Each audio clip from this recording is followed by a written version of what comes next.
NCP তারা জামায়াতের সাথে যোগ দিয়েছেন আসন সমঝোতার কথা বলে বা নির্বাচনে জোট করতে গেছেন।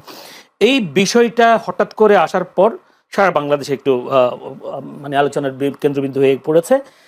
এনসিপি জামায়াতে কেন যোগ দিল? আমার প্রশ্ন একটা, এই জামায়াতে যোগ দিলে ওদের লাভও কি বা ক্ষতি কি হতে পারে? আচ্ছা, এই প্রশ্নটা একটু পরে আসি। তার আগে সাইফুল ভাই যে কথা বলছেন সেটা লেভেল প্লেইং ফিল্ড নিয়ে কথা হয়েছে। পলিটিক্যাল মাঠটা এখন কেমন? 4টা প্রবলেম মাঠে হচ্ছে। 4টা প্রবলেম কি আমি বড় দলের বলবো, কারণ বড় দল মানে আমি দলের নাম বলার কোনো প্রয়োজন নাই। সম্ভাব্য কারা ক্ষমতায় যাবে নির্বাচন হলে এরা একটা গুঞ্জন আছে, কিন্তু রাজনৈতিক মাঠটা যেভাবে আছে তাতে কিন্তু একদম সুষ্ঠু নির্বাচন না 60% সুষ্ঠু হইলেও কিন্তু বলা যাবে না কে নির্বাচনে জয়ী হবে। এটা গেল একটা দিক। দ্বিতীয় দিক আসেন, তারেক রহমান সাহেব নেমে কিন্তু একটা কথা বলছেন, আই হ্যাভ এ প্ল্যান। সেই প্ল্যান উনি ডিসক্লোজ করেননি।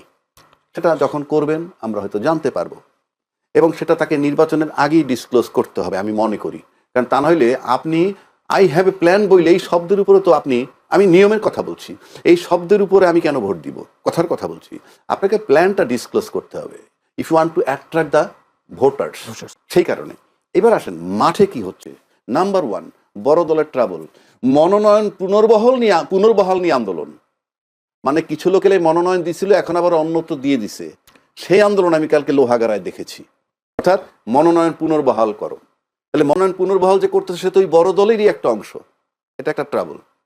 2 আসেন, অন্য দলের ব্যক্তিকে মনোনয়ন দেওয়ার কারণে একটা অপ্রকাশিত দ্বন্দ্ব। অপ্রকাশিত দ্বন্দ্ব মানে অন্য দল থেকে যারা জোটের মধ্যে একটা দলকে দিছে, তাহলে বড় দলের অন্যান্য যারা সম্ভাব্য প্রার্থী হইতে পারতো তাদের একটা অপ্রকাশিত দ্বন্দ্ব চলমান। 3 নম্বর আসেন, অন্য দলের ব্যক্তিকে যখন নিজ দলের লোকরে বলা হয় তুমি ভোট তারে দিও, এটা আর একটা দ্বন্দ্ব। 4 নম্বরটা আসেন, দল বিলুপ্ত করে যে সমস্ত বড় দল লোকগুলো বড় দলের সাথে গিয়ে তারপরে নমিনেশন পেয়ে গেল, এটা ওই দলের যোগ্য প্রার্থীরা ভালো নজরে নিচ্ছে না।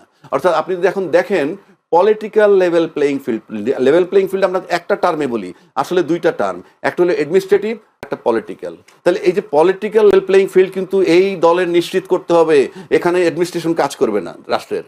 আর অ্যাডমিনিস্ট্রেটিভ জায়গার সমস্যা কোথায় আপনি দেখেন, প্রফেসর ইউনূস সাহেব বলছেন সমস্ত প্রস্তুতি সম্পন্ন, কোন ফর্মে? Level playing field. আপনি যদি হাদির গুলিটা চিন্তা করেন, মারা গেছে, সে কিন্তু প্রার্থী ছিল। চিটাগাং বিএনপির প্রার্থী গুলিবুদ্ধ, সেও তো ছিল। 2 নম্বর, আপনি অস্ত্র যেগুলা রিকভার করতে পারেননি, এবং পুলিশের হারিয়ে যাওয়া অস্ত্র উদ্ধার করতে পারেন নাই। পুলিশের অস্ত্র উদ্ধার করার দায়িত্ব কিন্তু পুলিশের, পারেননি। আমি এক্ষেত্রে বলবো করেন নাই। কেন করেন নাই? ওনাকে কি প্রফেসর ইউনূস সাহেব নিশ্চিত করছে যে তোমরা উদ্ধার কইরো না? তাহলে আপনি বাজারে অস্ত্র আছে, আবার আপনি গানম্যান দিচ্ছেন। গানম্যান দেওয়ার মানে হচ্ছেই প্রশাসনিকভাবে আপনি ভালো অবস্থায় নাই, তাহলে আপনি গানম্যান দিবেন কেন? তারপরে যদি আপনি আসেন, এই হাদি হত্যার ব্যারের দাবিতে ইনকলাব মঞ্চের কিন্তু প্রতিদিন কলেবর বৃদ্ধি হচ্ছে, এটা আপনাকে মাথায় রাখতে হবে। এরা কিন্তু নির্বাচন পর্যন্ত থাকবে মাঠে। পাশাপাশি সৈয়দা রেজওয়ানা উনি বলছেন এই সরকারের মেয়াদেই হাদি হত্যার বিচার হবে। আপনার মনে আছে এটা? আপনি ফেব্রুয়ারি 12 তারিখে চলে যাবেন, আপনি এই মেয়াদে কিভাবে বিচার করবেন? এটা কিন্তু কি ইন্ডিকেট বহন করে? তাহলে কি নির্বাচন পিছাবে না কি? প্রশ্ন আসে ন্যাচারালি। আপনি ফেব্রুয়ারির মধ্যে নির্বাচন করবেন কেমনে? আপনাদের আরেক উপদেষ্টা আসিফ নজরুল সাহেব বলছেন এই পুলিশ রিপোর্ট আসার পর পরবর্তী 90 দিনের মধ্যে বিচার করবেন। Very confusing. তো এই যে বিষয়গুলো আপনি যদি চিন্তা করেন তাহলে কিন্তু আপনি স্টিল পলিটিক্যাল এবং অ্যাডমিনিস্ট্রেটিভ 2 ওয়েতে মাঠ ঠিক নাই। একটা এক্সাম্পল দেই, হাদিকে যখন সিঙ্গাপুরে চিকিৎসার জন্য নিলেন তখন বলা হয়েছিল ব্রেনে অপারেশন করা হবে। খেয়াল আছে আপনার? বলা হচ্ছিল বডি স্টেবল না, তাই অপারেশন করা সম্ভব না। বডিতে যদি লেভেল প্লেইং ফিল্ড ধরেন, ব্রেনকে যদি নির্বাচন ধরেন, তাহলে আপনি দেখেন বডি কন্ট্রোল না করে অপারেশন করা যায় না। একইভাবে অ্যাডমিনিস্ট্রেটিভ এবং পলিটিক্যালি লেভেল প্লেইং ফিল্ড ঠিক না করে আপনি নির্বাচনে যেতে পারেন না। সুতরাং নির্বাচনটা যাচ্ছে তাই হতে পারে। এইবার আসেন আপনার জবাব দিচ্ছি জামাতে যোগদানে এনসিপি। এর সাথে একটা প্রশ্ন যুক্ত করেছি, সেটা যদিও জামাতের সাথে সমঝোতা করলে এনসিপি কে কঠিন মূল্য চুকাতে হবে বলেছেন সামান্তা শারমিন। কঠিন মূল্য চুকাতে হবে বলতে এখানে আমি কঠিন মূল্য আমি ঠিক জানি না, ওটা ওরা বলতে পারবে ওদের কঠিন মূল্য কি। কিন্তু আমি সাদামাটা চোখে যেটা দেখি, যেটা বলতে চাচ্ছে, সমাজে আলোচিত করতে চাচ্ছে, যে শেষ পর্যন্ত রাজাকারের দলে যোগ দিছে। মানে বিষয়টা এরকমই।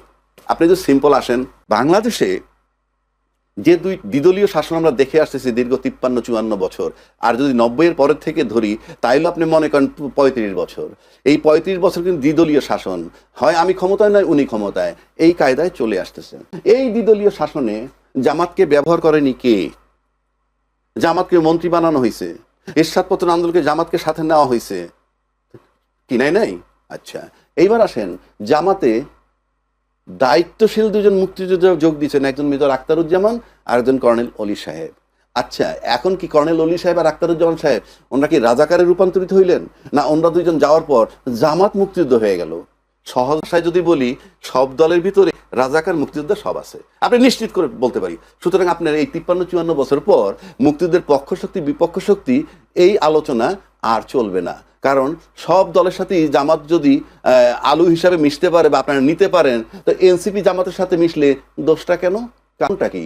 আপনার কর্নেল অলি সাহেব তুমি, যিনি বিএনপির মতো দলের প্রতিষ্ঠাতা জিয়াউর রহমান সাহেবের সহযোদ্ধা ছিলেন, এই এলডিপির কর্নেল অলি, সেগুলো এখন ম্লান হয়ে গেছে। এই সমস্ত আলোচনা, এই ন্যারেটিভ বাংলাদেশে চলবে না। বরং যেহেতু দুইটা দলেরই এখন জামাতকে সবাই ব্যবহার করছেন, তিন দলের সবাই এনসিপি সহ যদি আমি ধরি, তাহলে আপনাকে এখন যেতে হবে যে তৃতীয় কোন ফোর্সটা কোন দিকে যায়, সেটা যদি আপনি ধরেন যে সেই ইনকিলাব মঞ্চ কিংবা হাদির কবরে কেন্দ্র করে যেটা হয়েছে, সেটা কিন্তু কলেবর বৃদ্ধি হয়েছে। এবং আপনি দেখেন লক্ষ্য করে যে এনসিপিকে যদি জামাত অ্যাকোমোডেট করে থাকে, এতে একটা বার্তা যায়, এক, জামাতে মুক্তিযোদ্ধাও গেছে, দুই, বিপ্লবী চেতনা ধারণকারী যে দলটা সেটা হলো এনসিপি, যেটা নিয়ে কোনো ডাউট নাই, তাকে কিন্তু জামাত একসেপ্ট করছে।